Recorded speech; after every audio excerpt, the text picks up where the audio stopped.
줄이고 목이 마른데 우리가 그 사람이 복이 있다라고 말씀하고 계셔요. 의에 줄이고 목이 마른데 복이 있다. 그런데 왜냐하면 그들을 배부르게 채워주실 것이다 라고 얘기하면서 무엇인가를 의에 목이 마르고 의에 줄이고 목이 마른 사람들에게는 복이 있나니 하나님께서 그의 배를 그의 목마름을 채워주실 것이다 라고 오늘 말씀해 주시고 있기 때문에 그 의에 줄이고 목마른 자가 복이 있다 라고 말씀해 주고 계시는 것이죠. 오늘도 우리 주님은 이 시대를 살면서 우리를 의에 줄이고 목마른 자로 살기를 원하시는 이 예수님의 말씀이 우리 귓가에 우리가 들려주는 귀한 시간이 되기를 주님의 이름으로 축복합니다. 여러분 한번 보십시다. 목회자들의 꿈이 있고 목회자들의 비전이 있고 목회자들의 소망이 있습니다. 목회자들의 꿈이 있고 목회자들의 비전이 있고 목회자들의 소망이 있다면 우리 모든 성도들을 한 분 한 분이 이 마지막까지 낙오됨이 없이 예수님 앞에 올려드리는 것, 이것이 목회자들의 꿈이고 목회자들의 비전이고 목회자들의 아마 소망일 거예요. 모든 영혼들이 한 사람도 낙오됨이 없이 하나님 나라에 올려보내는 것, 이것이 꿈일 것이고 이것이 비전일 것이고 이것이 아마 그들의 소망일 것입니다. 중세교회가 타락하게 된 원인은 무엇입니까? 중세교회가 타락하게 된 원인은 물론 죄 때문에 중세교회가 타락했죠. 그런데 중세교회가 죄 때문에 타락해야 됐는데 이 죄의 도화선이 되었던 문제가 있어요. 타락하게 만들었던 도화선이 하나가 있는데 그것은 중세교회가 타락하게 된 원인이다라고 얘기할 수 있는 것이 무엇이냐면 우리가 잘 알고 있는 면죄부입니다. 면죄부. 물론 중세교회가 타락한 것은 죄 때문에 타락한 것이지만 죄의 도화선이 되었던 것이 하나 있는데 그것은 면죄부의 문제죠. 여러분 면죄부는 무엇입니까? 면죄부. 죄를 면하게 하는 티켓을 얘기하는 거예요. 죄를 면하게 하는 티켓. 돈을 끌어모아다가 전 재산을 다 팔아서라도 그 면죄부 하나 사면 천국 가는 티켓을 하나 샀다는 거예요.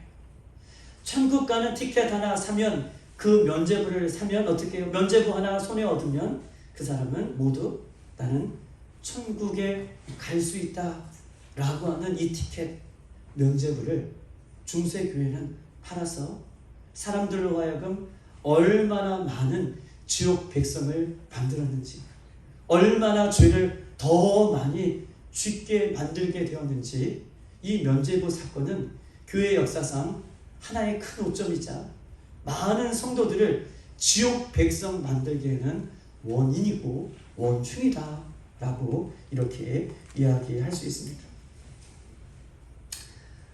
그런데 목회자로서 이 사명의 길을 걸어오면서 가만히 생각해 보면 오늘날 우리가 말하는 믿음, 오늘날 우리가 말하는 이 믿음으로 구원받았다라고 할 때의 이 믿음, 흔히 말하는 우리가 말하는 이 믿음을 오늘날 우리 많은 사람들이 면죄부처럼 사용하고 있다는 것인 거예요. 혼이 우리가 교회를 다니는 사람들이 이 믿음을 이야기하면서 이 믿음을 말할 때 이 믿음이 교회 안에서 마치 면죄부처럼 사용되어질 때가 많다라고 하는 것이 문제입니다. 믿음으로 구원받지 못한다고 하는 말이 아니라 내 믿음이 진짜 믿음인가?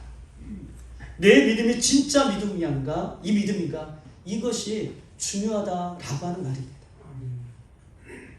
교회 안에서 믿음을 이야기하고 이 믿음을 우리가 갖는다라고 얘기할 때에 이 믿음을 교회 안에서 면죄부처럼 사용하면서 믿음으로 구원받지 못한다라고 하는 이야기를 말하고 있는 것이 아니라 우리가 믿음으로 얘기할 때 이 믿음이 정말 진짜의 믿음인가?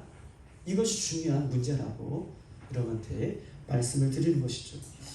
저도 제 삶을 돌이켜보면 목회 초년 시절에 우리 CCC에서 발행하는 우리 네모난 책자 사영리 4가지의 영적인 원리, 이것을 가지고 참 많은 사람들에게 전도를 했어요. 예수님 앞에 예수님을 증거하였습니다. 사영리 4가지의 영적인 원리를 가지고, 그리고 4가지의 영적인 원리를 다 전하면 예수님 그 말씀 안에 있는 4가지 영적인 말씀 안에 있는 예수님을 다 증거하면 마지막에 뭐가 있죠? 결실. 맞아요. 결실하는 부분이 있어요. 그러면 4가지 영적인 진리를 다 전하고 결실할 때에 예수님 믿으라고, 예수님 믿어야 된다고, 확신을 가지라고, 아멘 하라고, 그래야지 천국 간다고, 이렇게 사람들에게 말을 했습니다. 확신을 가져야 된다고, 아멘을 해야 된다고, 그래야 천국 간다고. 그래서 그 사형리의 복음을 전한 사람이 얼떨결에 아멘하면 이제 당신은 천국 백성이 되었다고, 천국 가게 되었다고, 이제 아멘 했으니 하나님의 백성이 되었다고. 이렇게 저도 목회 초년생에, 목표 초년 때에 이렇게 복음을 증거했고 이렇게 예수님을 증거했어요. 그가 예수님을 믿고 회개했는지, 그가 예수님을 믿고 그 믿음으로 거듭났는지, 그가 예수님을 믿고 변화된 삶을 살고 있는지, 여기에는 관심이 없고 믿으라고, 믿으면 구원받는다고, 그 믿음을 점검하지도 않으면서 그렇게 믿음을 강조했던 저의 모습을 제가 회개하였습니다. 과연 그렇게 말한 믿음이 여러분 진짜 믿음이겠습니까? 그렇게 강요해서 믿는다라고 고백했던 그 믿음이 정말 진짜의 믿음이겠습니까?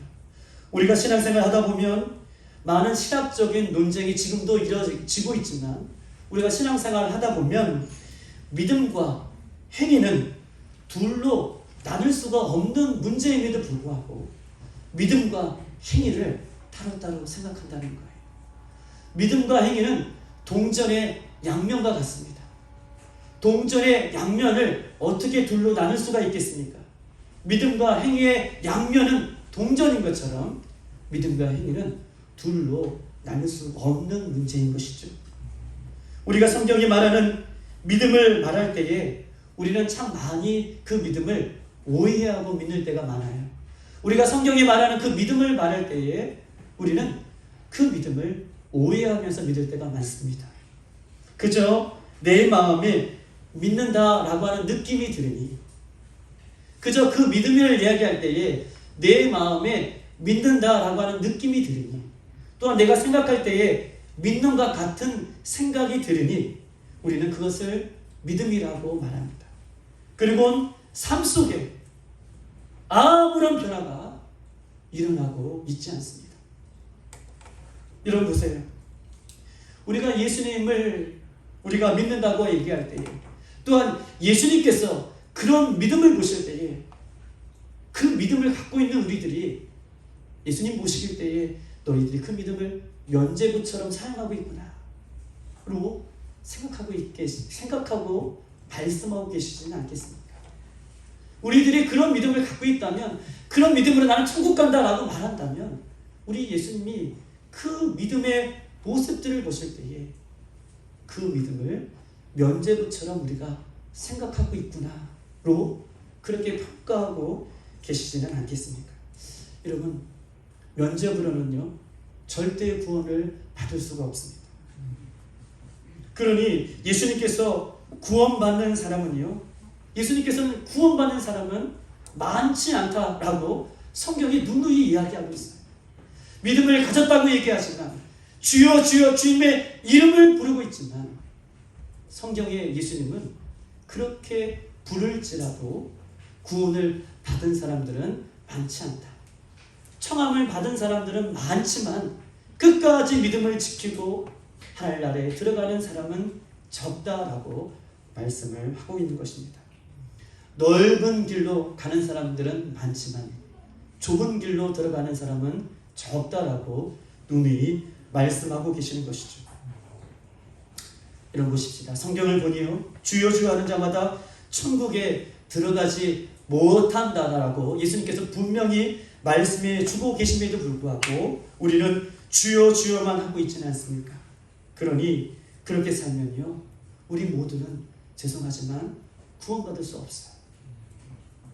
주여 주여만 그렇게 부르면서 우리의 삶이 변화되지 않는다면 죄송하지만 우리 모두는 구원받을 수 없습니다.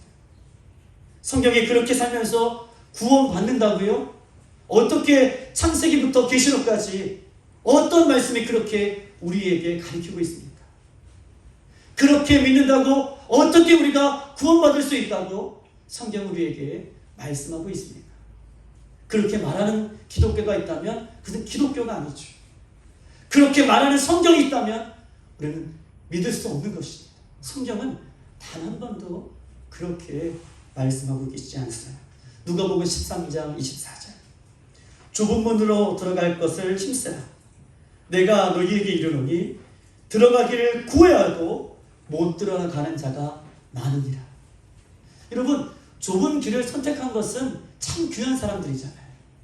좁은 길로 선택하여 그 길을 서 있는 사람은 참 귀한 사람입니다. 그런데 성경은요, 좁은 길에 서 있지만 그 길을 통과해서 들어가는 사람은 많지 않다. 좁은 길에 서 있는 것은 참 잘한 일이죠.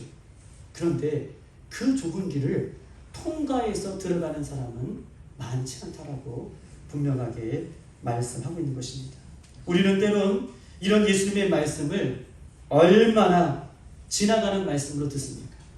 이렇게 예수님께서 이 생명의 말씀을 토해내는 말씀 가운데에도 우리는 이 말씀을 들으면서도 얼마나 지나가는 말씀 정도로 듣고 있지는 않습니까? 예수님께서 우리에게 이렇게 말씀하고 계시죠. 원수를 사랑해라. 원수를 사랑해라. 그런데 우리는 이런 하나님의 말씀을, 이런 예수님의 말씀을 지나가는 말씀으로 듣는 거예요. 오해하고 시기하고 질투하고 미워하고 이렇게 지나가는 말씀 정도로 그렇게 들으면서 그렇게 행하지 않으면서 우리가 어떻게 구원을 받을 수가 있겠습니까? 이렇게 살면서 우리가 천국에 갈 수 있다고 생각하면서 살고 있는 것이 문제인 것이죠. 우리의 믿음을 마치 면죄부처럼 우리는 그렇게 살고 있지는 않습니까? 라고 하는 말씀으로 여러분들에게 문제의식을 주고 서두를 그렇게 말씀을 하고 싶은 것입니다. 오늘 예수님을 온전히 믿는 사람, 또 예수님을 온전히 따르는 사람, 그 예수님을 온전히 믿는 사람에게 예수님께서는 산에서 입을 벌려 오늘 산상수훈의 말씀을 우리에게 다시 한번 전해주십니다. 이것을 흘려가는 말로 듣든지 아니면 살아계신 말씀으로 듣고 우리가 변화하는지 그 책임은 우리에게 있는 것이에요. 오늘 하나님의 말씀을 듣고 우리가 우리의 삶을 돌이켜 주의 말씀에 그 말씀의 한 자락이라도 붙들고 살아갈 수 있는 저와 여러분 되기를 주님의 이름으로 축복합니다. 예수님께서 입을 열어 우리에게 말씀하고 계십니다. 심령이 가난한 자는 복이 있다. 애통하는 자는 복이 있다. 온유한 자는 복이 있다. 그리고 오늘 말씀에 의에 줄이고 목마른 자는 복이 있다라고 말씀하십니다. 왜 이렇게 예수님께서는 설명하고 계십니까? 왜냐하면 예수님께서 이렇게 심령이 가난한 자로, 애통하는 자로, 온유한 자로, 의에 줄이는 자로 살라고 우리에게 말씀하고 계시는 이유는 무엇입니까? 이렇게 살아야 되는 이유가 어디에서 우리가 찾아볼 수 있겠습니까? 우리는요, 예수님께서 이렇게 말씀해 주셨고 예수님께서 이렇게 명령하셨기 때문에 이렇게 살아야 돼요. 다른 이유는 찾아볼 수가 없어요. 왜 이렇게 예수님께서 우리에게 이렇게 살라고 말씀해 주실까라는 말씀을 찾아봤던 다른 이유는 없어요. 예수님께서 말씀해 주셨기 때문에, 예수님께서 그렇게 살라고 말씀해 주셨기 때문에 다른 이유는 없습니다. 이렇게 살 수밖에 없는 우리들이다 라고 성경은 이야기하고 있는 것입니다. 여러분, 예수님의 말씀은 오직 살았고 길이요 진리요 생명이기 때문에 예수님께서 이렇게 살아라 하라라고 말씀해 주시면 다른 이유가 없습니다. 그 말씀이 진리이고, 그 말씀이 생명이고, 그 말씀이 능력이고, 그 말씀이 오직 진리이기 때문에 우리 예수님께서 하라라고 하면 그렇게 살 수밖에 없는 아무런 어떤 이유도 될 수 없음을 성경은 우리에게 이야기하고 있는 것이죠. 초대교회의 믿음의 선배들은요, 진짜 믿음으로 살았습니다. 초대교회의 믿음의 선배들, 이 선배들은 진짜 믿음으로 살았습니까? 왜입니까? 초대교회의 성도들은 진짜 믿음으로 살았는데 왜 그들이 진짜 그런 믿음으로 살았을까? 여러분 보십시다. 구약 성경은 39권이죠. 가장 오래된 욥기서부터 말라기까지 이 구약 성경은 1500년에 걸쳐서 하나님의 말씀이 기록되었습니다. 그리고 구약 마지막 말라기를 기점으로 400년 동안 이것을 우리가 암흑기라고도 얘기하고 침묵기라고도 얘기해요. 말라기를 기점으로 해서 예수님이 어떠한, 하나님의 어떠한 사인도 어떠한 말씀도 임하지 않았어요. 말라기를 기점으로 해서. 그래서 어떠한 예수님의 말씀, 어떠한 하나님의 말씀도 이 땅에 임하지 않았기 때문에 그 400년 기간을 암흑기, 침묵기라고 이야기하죠. 400년. 그리고 성경에 보면 때가 참에라고, 그 때가 참에 예수님께서 오셨습니다. 어떤 때가 찼습니까? 그때는 신학적인 용어로 우리가 해석을 하면 그 때가 참에라고 하는 그때는 로마가 세계를 패권을 장악하고 있을 그때를 얘기해요. 로마가 세상을 패권을 장악할 때에는요, 그 당시에 로마는 헬라어를 썼죠. 언어가 통일된 시대입니다. 바울은요, 헬라어로 복음을 증거하면서 많은 사람들이 그 세계를 장악하고 있는 로마의 그 언어를 통해서, 이 로마의 헬라어를 통해서 곳곳에 복음이 증거하는, 그 증거할 수 있는 그 때를 말하고 있어요. 그 때가 참에. 또한 로마는 모든 길은 어디로 통한다고 얘기하죠? 맞아요. 모든 길은 로마로 통한다. 제국주의 로마가 세계를 장악하기 위해서 모든 길을 만들고 세계를 장악하기 위해서 모든 문화들을 통일하고 있을 때에 그 모든 길이 통일되는 그 시기에 예수님께서는 침묵을 깨고 이 땅에 오셨어요. 그리고 그 예수님을 증거하는 그 복음의 발길이, 그 길을 통해서 세계와 열방과 민족, 그리고 이 나라 민족까지 왔음을 이야기하면서 그 때를, 그 때가 찼음에 예수님께서 이 땅에 재림 예수로, 이 땅에 초림 예수로 오셨다라고 이야기할 수 있는 것입니다. 여러분 보십시다. 신약은요, 27권은 보세요. 50년에서 100년 사이에 이 신약의 성경이 쓰여졌습니다.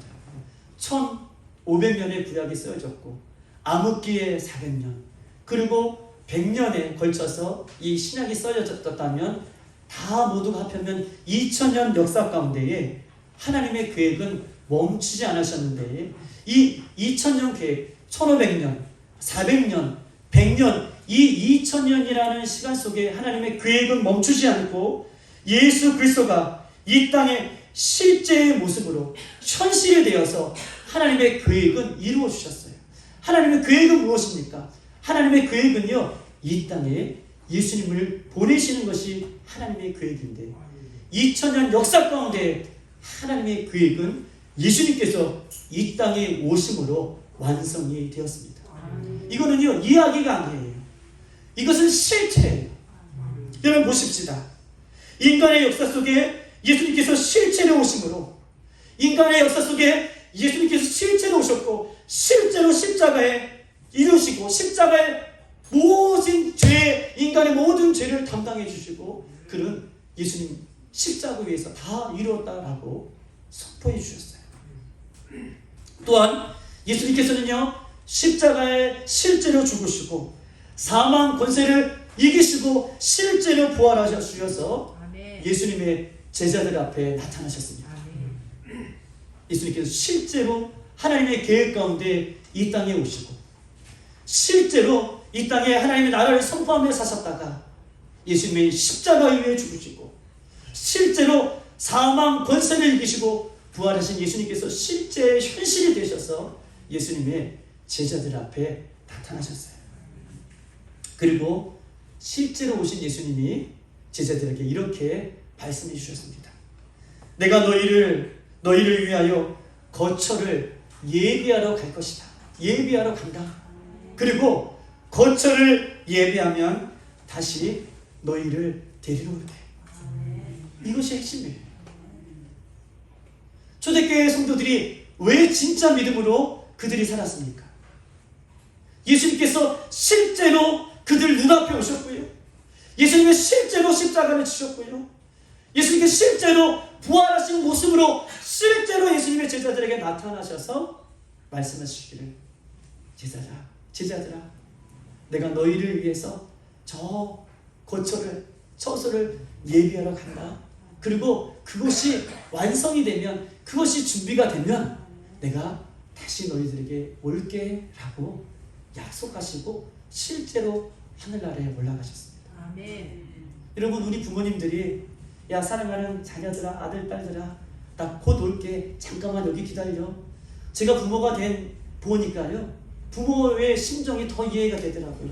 기다리는 우리는 우리 부모님 언제 올까 여기에만 초점이 맞춰져 있는데 오겠다라고 하는 부모님들은요 그 아이가 어떻게 지내고 있을까 울지는 않을까 지금 어떻게 어려움을 당하지 않을까 온통 다른 일을 하고 있어도 그 부모의 마음은 어떻게 해요? 빨리 가고 싶은 그 마음이 부모의 마음이라는 거예요.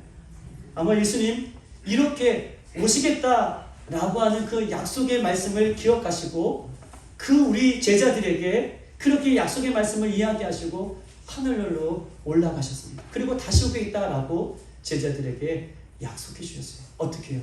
실제로 눈앞에 보이는 것 가운데에 실제로 그들에게 그렇게 말씀해 주셨습니다. 예수님 다시 오시겠다라고 하는 이 말씀이 예수님을 믿고 따르는 사람들에게는 상상이 아니었습니다. 며칠, 몇 주, 몇 달, 몇 년 후에 오실 실제의 말씀으로 받아들였어요. 사실의 말씀으로 받아들였어요. 현실의 말로 받아들였어요. 믿음의 말로 받아들였어요. 왜냐하면 예수님께 실제 오셔서 실제 죽으시고 실제 부활하시고 실제 그렇게 말씀해 주셨기 때문에 곧 올 거다라고 하는 말이 그들에게는 실제의 믿음으로 그렇게 받아들였습니다.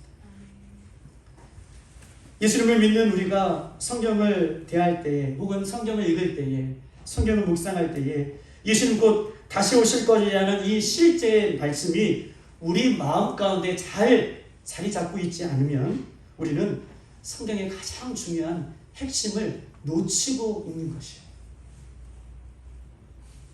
예수님의 제자들이 다시 오시겠다라고 하는 말씀을 실제로 받았기 때문에 그들은요 어떻게 살았냐 하면요 사도행전 2장 44절 47절 모든 사람들이 다 함께 있어 모든 물건을 서로 통용하고 또 재산과 소유를 다 팔아 각 사람의 필요를 따라 나누주며 날마다 마음을 같이하여 성전에 모이기를 힘쓰고 집에서 떡을 떼며 기쁨과 순전한 마음으로 음식을 나누어 먹고 하나님을 찬미하였다. 여러분 어떻게 이렇게 살 수 있었습니까? 실제로 예수님 오시겠다라고 하는 말씀을 그들이 아멘으로 믿기 때문에 내일 오시겠지, 모레 오시겠지, 아니 내년에 오시겠지, 아니 후년에 오시겠지 라고 하는 말씀이 실제였기 때문에 그들이요 다 함께 모여 예수님을 찬미하고요 자신의 것들을 나눠줄 수 있었고요 마음을 같이 할 수 있고요 서로 떡을 떼며 기쁨으로 날마다 주님을 찬미하는 인생이 되었다라고 실제로 살아냈던 말씀을 성경에 이야기하고 있습니다. 마태복음 4장 17절 이때부터 예수께서 비로소 전파하여 이르시되 회개하라 천국이 가까웠느니라 하시더라. 여러분 마태복음의 이 마태가 이 말씀을 4장 17절의 말씀을 회개하라 천국이 가까웠다라고 하는 이 말씀을 기록할 때에 예수님의 그 말씀을 실제로 믿었던 그 마태의 심정은 어떻겠습니까? 회개하라. 예수님 가시면서 곧 오시겠다고 말씀해 주셨는데 성령의 감동으로 이 말씀을 기록했던 마태는요 얼마나 이 말씀이 실제로 다가왔겠습니까? 회개하라. 천국이 가까웠다. 아마 마태는 이 말씀을 쓰고 더 기쁜 마음으로 주님의 말들을 사모하며 하루하루를 그렇게 말씀대로 살아냈을 것입니다. 이런 초대교회의 모습을 가능하게 했던 힘은 무엇입니까? 여러분 보십시다. 이렇게 말씀대로 살아갈 수 있었던 초대교회의 힘은 어디에 있었습니까? 그들의 힘은요, 예수님 다시 오시겠다라고 하는 그 말씀을 어떻게 해요? 실제로 믿었어요. 우리가 말하는 주여 주여 그런 믿음이 아니라 실제로 현실로 그들이 그렇게 믿었기 때문에 그들의 삶이 변화되는 삶으로 그렇게 살게 되었던 것입니다. 신약성경은 구원의 주체가 되신 예수님이 직접 오신 초림의 그 예수님을 기록하고 있습니다. 신약성경은 오신 예수님이 이 땅에서 하나님 나라의 복음을 전거하고 하나님 나라를 증거했던 그 사역을 기록하고 있어요. 신약성경은요, 다시 오실 재림 예수님, 다시 오겠다 하시는 그 재림 약속의 말씀의 그 약속의 말씀을 기록하고 있는 것이 신약성경의 핵심이고 주제인 것이죠. 예수 그리스도께서 이 땅에 다시 오심에 대한 이해가 없으면, 다시 한번 예수님께서 다시 오시겠다고 하는 이 약속에 대한 믿음의 말씀이 우리 가운데 없으면, 우리 예수님의 말씀을 들을 때마다 그 말씀이 우리의 심령을 치는 것이 아니라 그 말씀은 오늘도 한 귀로 듣고 한 귀로 흘려보내는 생명이 없는 말씀으로 듣게 되는 것입니다. 오늘 저와 여러분에게 우리 주님께서 다시 한번 말씀해 주고 계시죠. 주님 곧 다시 오시겠다 라고 하는 말씀이 우리 마음 가운데 들려지기를 소망합니다. 안타까운 것은 많은 교회와 성도들은요, 많은 교회와 성도들은 성경을 읽을 때 우리에게 좋은 것 주신 그런 말씀 정도로만, 또한 성경을 묵상하고 읽을 때 내가 이전에 몰랐던 것 새롭게 아는 정보 수준에만 이렇게 만족하며 살아가는 성도들이 많은 것이 안타깝습니다. 여러분, 믿음은요, 머리로 하는 것이 아니라 믿음은 예수님과 깊은 사귐이 있는 그 친밀함, 예수님과 깊은 사귐이 있는 그 친밀함, 그것이 진짜 믿음인 것입니다. 이 진짜 믿음을 가진 사람만이 예수님이 다시 오시겠다라고 하는 약속의 말씀을 붙잡고 매일 기도하며 믿음을 지켜낼 수 있는 그런 모습으로 살아갈 수 있는 것이죠. 우리 사랑하는 빌라델피아의 성도들 모두가 이렇게 약속의 말씀을 붙들고 믿음으로 살아낼 수 있는 저와 여러분의 삶이 되기를 주님의 이름으로 축복합니다. 예수님께서 그런 말씀의 일원으로 이렇게 큰 주제를 가지고 오늘 우리에게 말씀하고 계셔요. 의에 주리고 목마른 자는 복이 있다. 그들이 배부를 것입니다. 여러분, 무엇으로 의에 주리고 목마른 자에게 하나님께서 배부르게 채워주신다라고 약속하고 계시냐 하면 예수님의 의로, 하나님의 의로 목마르고 그 다음에 그 목마름을 해결하기 위해서 의를 찾는 그 사람들에게 예수님의 의로 배부르게 먹여주시겠다. 하나님의 의로 배불리 먹여주시겠다라고 약속하고 계십니다. 의에 주리고 목마른 자는 복이 있나니 그들이 배부를 것이다. 예수님의 의로 채워주시겠다. 하나님의 의로 채워주시겠다라고 약속하고 있는 것이죠. 세상에 많은 사람들은요, 만족함이 없습니다. 왜냐하면 세상에 많은 사람들은 하나님과 단절되어 있기 때문에 세상에 많은 사람들은 만족함을 느끼지 못하고 살아갑니다. 그 만족함을 위해서 무엇인가를 찾아 헤매봤지만 세상에 많은 사람들은 밑빠진 독에 물 붓듯 어떤 것으로도 만족함을 찾을 수가 없어요. 건강으로도요, 어떤 미모로도요, 잘 사는 집으로도요, 명예로도요, 권세로도요, 학식으로도요, 좋은 대학으로도요, 세상에 많은 사람들은 그 어떤 것도 만족함을 얻을 수가 없는 것인데, 왜냐하면 하나님과의 관계가 단절되었기 때문이에요. 그러나 중요한 것은요, 죄인된 인간이 보세요. 하나님과의 관계가 회복되어지면, 할렐루야, 하나님과의 관계가 회복되어지면, 예수님과의 관계가 회복되어지면 그때부터 뭐가 생기냐면 만족함이 생기는 거예요. 세상에 많은 사람들은 세상의 모든 것들을 다 가져봤지만 99억 가진 사람이 100억을 요구하더라고요. 100억 갚기를 위해서 힘쓰더라. 만족함이 없는 거예요. 그런데 비로소 하나님과의 관계가 회복되어지면, 예수님과의 관계가 회복되어지면 무엇이 생기냐면 그때부터 감사가 생기고 그때부터 만족함이 생기는 것입니다. 그렇다면 우리는 어떻게 하나님과의 관계를 회복할 수 있겠습니까? 이것이 오늘 주제의 가장 핵심적인 답이 이 하나입니다. 의에 줄이고 목마른 자는 복이 있나니 그 하나님께서 그 하나님의 의를, 예수님의 의를 채워주실 것이라고 말씀하고 계시는데, 그러면 어떻게 하면 하나님의 관계를 우리가 회복할 수 있는가? 그것은요, 내가 죄인이라는 것을 철저하게 깊이 진정으로 깨닫고 회개할 때에 비로소 그때에 하나님의 관계가 회복되어지는 거예요. 이것이 주님의 말씀입니다. 의에 줄이고 목마른 자는 복이 있다. 그런데 그 의에 줄이고 목마른 자에게 예수님의 의를, 하나님의 의를 채워주실 것인데, 그런데 그 의와 그 복을 회복할 수 있는 유일한 길은 내가 얼마나 죄인인지, 내가 얼마나 비참한 죄인인지, 내가 얼마나 더러운 죄인인지, 내가 얼마나 가망 없는 죄인인지 이것을 통감하고 이것을 깊이 깨달은 것만큼 하나님께서는요, 우리의 관계를 회복시켜 주신다 라고 말씀하고 계시는 것입니다.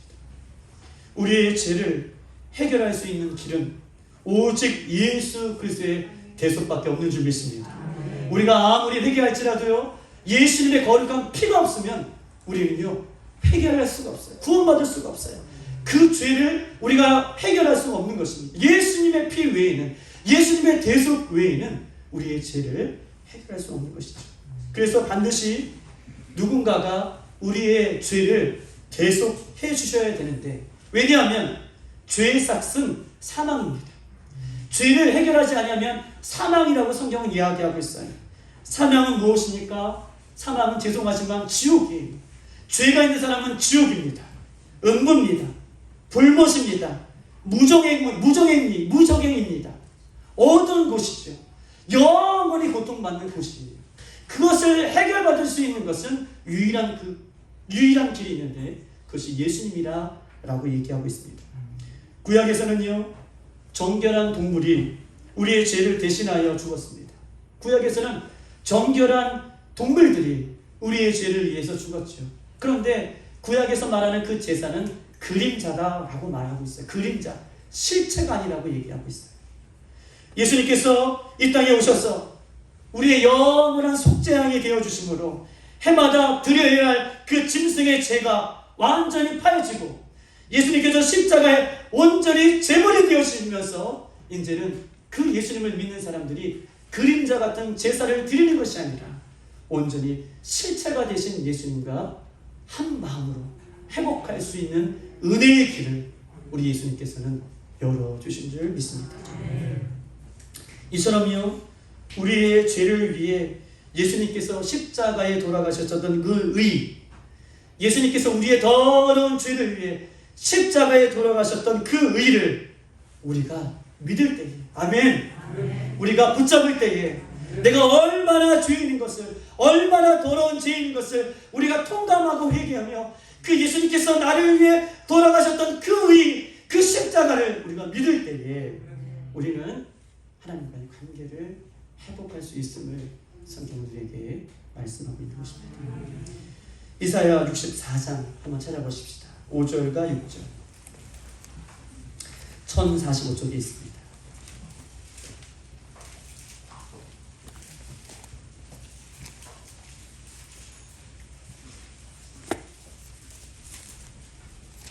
(64장) 5절과 6절입니다. 다같이 시작. 주께서 기쁘게 공의를 행하는 자와 주의 길에서 주를 거역하는 자를 선대하시거늘 우리가 범죄함으로 주께서 진노하셨사오며 이 현상이 이미 오래되었사오니 우리가 어찌 구원을 얻을 수 있으리이까. 무릇 우리는 다 부정한 자 같아서 우리의 의는 다 더러운 옷 같으며 우리는 다 잎사귀같이 시들므로 우리의 죄악이 바람같이 우리를 열어오라. 아멘. 범죄하는 이 범죄가, 하나님의 진노가 이미 범죄하는 것이 오래되어서 범죄하고 하나님을 믿는 하나님의 백성들이 범죄하는 것이 오래되어서 이미 하나님의 진노가 우리에게 있다. 어찌 우리가 구원을 받을 수 있겠습니까? 라고 얘기하면서 자신들이 내세우는 의, 우리들의 의는 다 누더기와 같은 의이다. 하나님 보시기에 부끄러운 의이다. 모든 사람이 죄를 범하였음에 하나님의 영광에 이르지 못하는 그런 의이다 라고 이렇게 얘기하면서 우리가 철저하게 하나님 앞에 회개할 것을 우리에게 말씀하고 있는 것입니다. 로마서 5장 12절 그러므로 한 사람으로 말미암아 죄가 이 세상에 들어오고 죄로 말미암아 사망에 왔으니 이와 같이 모든 사람이 죄를 지었으므로 사망이 모든 사람에게 이르느니라. 아멘. 사망이 모든 사람에게 이루어진 원인이 무엇입니까? 죄 때문에 모든 사람이 사망의 길에 서 있음을 이야기하고 있는 것입니다. 우리는요, 죄에 대해 우리 모두는 오염되어 있습니다. 자신의 죄에 대해 오염되어 있는 이 죄에 대해 비통하는 것만큼, 죄에 대해 애통하는 것만큼, 죄에 대해 슬퍼하는 것만큼, 죄에 대해 회개하는 것만큼, 의에 줄고 목마른 것만큼 오늘 그 심령에 예수님의 십자가의 의를 우리 하나님께서는 채워주실 줄 믿습니다. 아멘. 그것이 목마른 자의 모습이에요. 의에 줄이고 목마른 자의 모습이라는 거예요. 그 사람이 복이 있다라고 얘기하는 거예요. 왜냐하면 예수님의 십자가의 의를 그 심령 가운데 새롭게 채워주시는 거예요. 그거 외에는 우리가 더 무엇이 필요하겠습니까? 그 외에는 우리가 더 무엇이 바랄 것이 더 있겠습니까? 회개는요, 말로만 하는 것이 아닙니다. 회개는요, 돌이키는 것이 회개예요. 회개는요, 삶으로 살아내는 것까지가 회개입니다. 아멘. 우리 한번 말씀을 찾아보겠습니다. 갈라디아 5장에 있는 말씀 308쪽에 있습니다.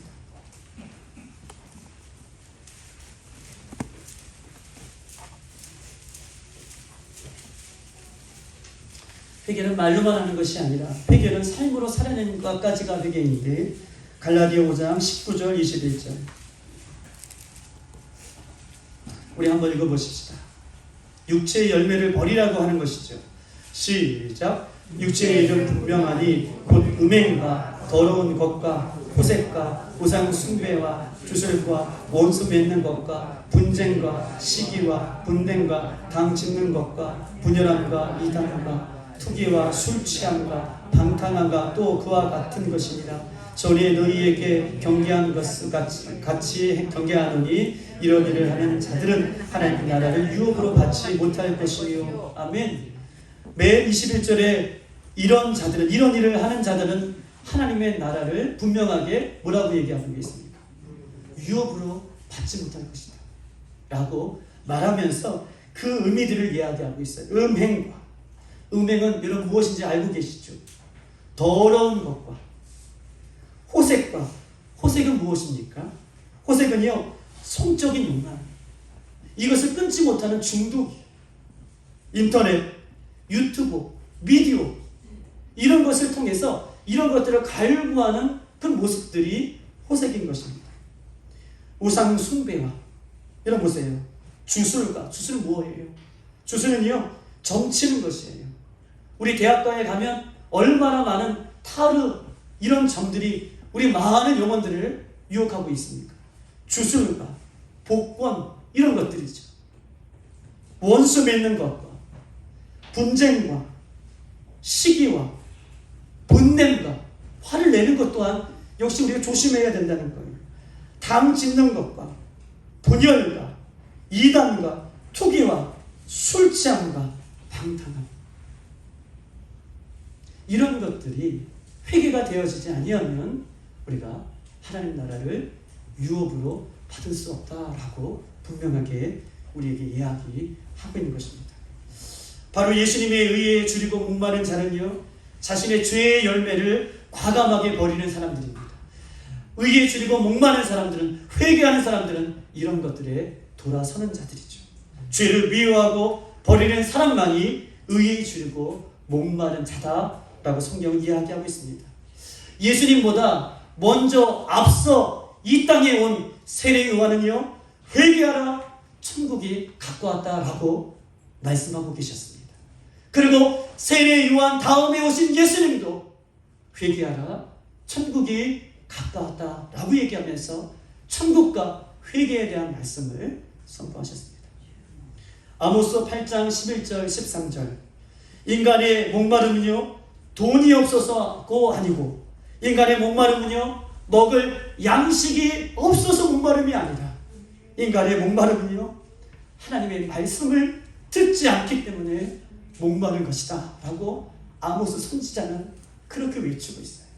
인간의 목마름은요 돈이 없어서 목마른 것이 아니라 먹을 양식이 없어서 목마른 것이 아니라 하나님의 말씀을 듣지 않고 그 말씀대로 살지 않기 때문에 인간은 그렇게 영원히 목말라 죽어간다라고 말씀을 하고 있는 것입니다.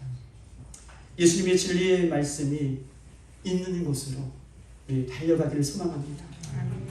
예수님으로부터 주어진 영생의 생수가 있어 그 예수님의 생수를 마시는 곳에 우리 모두가 서 있기를 바랍니다. 우리에게 만족을 줄 수 없는 세상을 향해 달려가지 말고 예수 그리스도에 의해 달려가는 회개의 자리로 달려가 우리의 목마름을 채워줄 수 있는 그 예수님을 붙드는 저와 여러분 되시길 바랍니다. 왜냐하면 예수님 곧 다시 오신다라고 말씀해 주셨고 그 말씀을 아멘으로 믿었던 초대교회의 성도들은 진짜 믿음으로 그렇게 살아갔기 때문에 그렇습니다.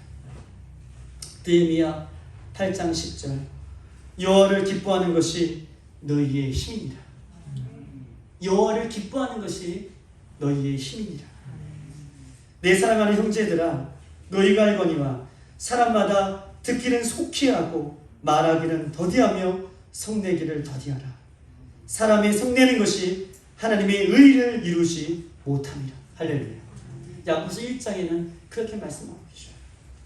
너희는 먼저 그의 나라와 그의 의를 구하라 라고 마태복음의 6장 33절에 우리에게 마지막으로 이렇게 경고하고 있습니다. 마지막으로 어떤 말씀을 여러분에게 말씀해 주면 좋을까라고 생각하다가 우리 장석주 시인이라는 그 시인이 대추 한 알이라는 이 시를 적었습니다. 대추 한 알. 대추 한 알 이렇게 써 있습니다. 저게 저렇게 붉어질 리가 없다. 저게 저렇게 붉어질 리가, 대추를 보면서 이 시를 쓴 거예요. 저게 저렇게 붉어질 리가 없다. 저 안에 태풍 몇 개, 저 안에 천둥 몇 개, 저 안에 벼락 몇 개, 저 안에 번개 몇 개들이 들어있어서 그렇게 붉게 익어가는 것일 게다.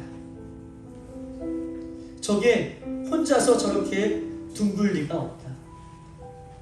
저 안에 무소리 내리는 몇 방, 저 안에 땡볕 두어 달, 저 안에 초승달 몇 달이 들어서서 그렇게 둥글게 만들었을 게다. 그러면서 시인은 대추야 너는 세상을 잘 통과하였구나 라고 결론을 내죠. 사랑하는 여러분, 원래 대추는 비싸고 귀한 과일이 아닙니다. 그렇다면 이 시를 보면서 우리의 생각은 좀 바뀌죠. 아, 대추는 비싸고 귀한 과일이 아니라 이 시를 보면서 아, 대추는 참 귀하구나, 또 소중하구나 라는 마음을 듣게 됩니다. 왜냐하면 시인은요 대추가 귀한 과일인 것을 조목조목 관찰하면서 그것을 찾아냈습니다. 대추는 익어가고 있어요. 그런데 익어가는 그 대추를 보면서 시인은 이렇게 고백하고 있습니다. 얼마나 장한가. 대추는 익어가는 그 모습을 보면서 얼마나 장한가. 태풍, 천둥, 벼락, 번개, 대추는요 비망 하나 없이 견디어내고 있습니다. 고생을 견딘 대추는 붉게 익어가고 있다는 것이죠. 대추의 모양이 점점 둥글어가는 것을 시인은 아주 장하다고 보고 있어요. 둥글어가는 모습. 왜냐하면 그는 재촉하지도 않았는데 서로 떼양볕에서 초송달과 소리와 온갖 어려움들을 꿀꺽꿀꺽 먹으면서 둥글게 그렇게 익어가기 때문에 시인은 아주 대체로 귀한 과일이라고 보고 있습니다. 사랑하는 우리 빌라델비아의 성도 여러분, 우리 예수님께서 여러분을 보실 때에 참 너는 대단하구나, 너는 세상을 잘 통과했구나, 잘 익어가고 있구나 라는 평가를 받기를 소망합니다. 천둥 같은 시련을 믿음으로 잘 살아냈구나, 떼양볕 같은 뜨거움 속에서도 나를 바라보며 잘 견디어왔구나, 태풍, 천둥, 벼락, 번개, 비방소리 하나 지르지 않고 믿음을 끝까지 지키며 그렇게 견디어왔구나. 그런 칭찬을 위해 오늘도 내일도 매일매일 의에 주려고 목마른 자, 자신이 얼마나 큰 죄인인지를 회개하는 그 자리에 예수님 십자가의 은혜로 그의 의로 채워주시는 그 자리에 우리의 이름이 있기를 소망합니다. 우리가 그렇게 승리하며 바라보며 마지막까지 달려나가는 저와 여러분 되신 주님의 이름으로 축복합니다. 우리 주님 다시 오실 때까지 이 찬양 주님 앞에 드립니다.